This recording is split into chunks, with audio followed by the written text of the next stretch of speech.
அந்த அறிக்கையை நானும் பார்த்தேன். அவர்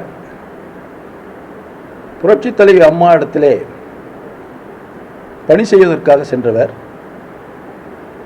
தொடர்ந்து பணி செய்து தன்னை அந்த இல்லத்திலே நிலைநிறுத்திக் கொண்டு 36 ஆண்டு காலம் புரட்சித் தலைவி அம்மானுடைய பின்னால் நின்று அதிகாரத்தை சுவைத்தவர். அப்படி சுவைத்தவர் என்று இந்த இயக்கத்தை காப்பாற்றுவேன் வாருங்கள் என்று கூறுகிறார்.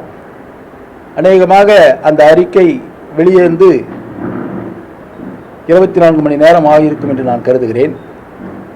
அந்த அறிக்கையில் ஒரு கருத்தை சொல்லியிருக்கிறார். அனைவரும் வாருங்கள், நான் அம்மாவைப் போல எந்தவித பிரதிபலனும் இல்லாமல் உங்களுக்காக இருக்கிறேன். அவர் குடியிருக்கின்ற வீட்டிற்கு அம்மாவுடைய திருநாமத்தை வைத்திருக்கிறார். ஜெயலலிதா இல்லம் என்று வைத்திருக்கிறார். அந்த ஜெயலலிதா இல்லத்திற்கு வாருங்கள் என்று கூறியிருக்கிறார்.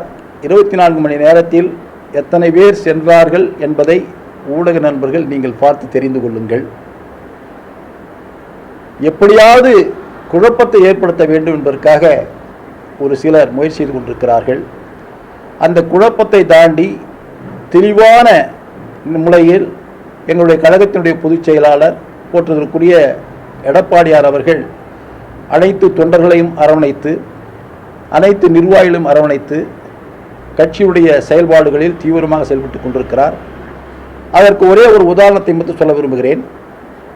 2019 நடைபெற்ற நாடாளுமன்ற தேர்தலில் அப்போது எங்களோடு அனைத்து இந்திய அண்ணா திராவிட முன்னேற்ற கழகத்தினுடைய தலைமையில் கூட்டணியில் பாரதிய ஜனதா கட்சி இருந்தது, தேசிய முற்போக்கு திராவிட கழகம் இருந்தது, பாட்டாளி மக்கள் கட்சி இருந்தது,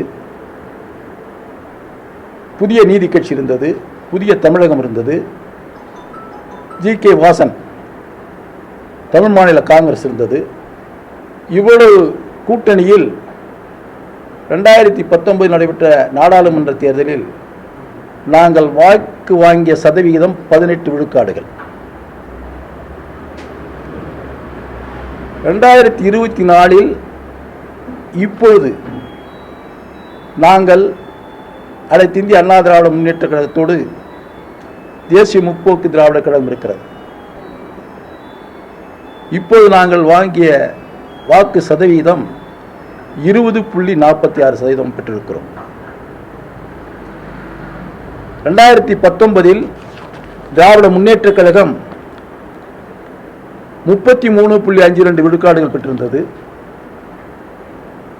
அதே திராவிட முன்னேற்ற கழகத்துடைய கூட்டணி இப்பொழுது 26.93% பெற்றிருக்கிறது. 2019க்கும் இப்பொழுதும் 6 விழுக்காடுகள் திராவிட முன்னேற்ற கழகம் குறைந்திருக்கிறது. 2019க்கும் 24க்கும் கழகத்தினுடைய பொதுச் செயலாளர் எடப்பாடியார் தலைமையில் என்கின்ற அனைத்து இந்திய அண்ணா திராவிட முன்னேற்ற கழகம் 2 விழுக்காடுகள் கூடல் பெற்று 20.43 விழுக்காடுகள் 46 விழுக்காடுகள் நாங்கள் பெற்றிருக்கிறோம்.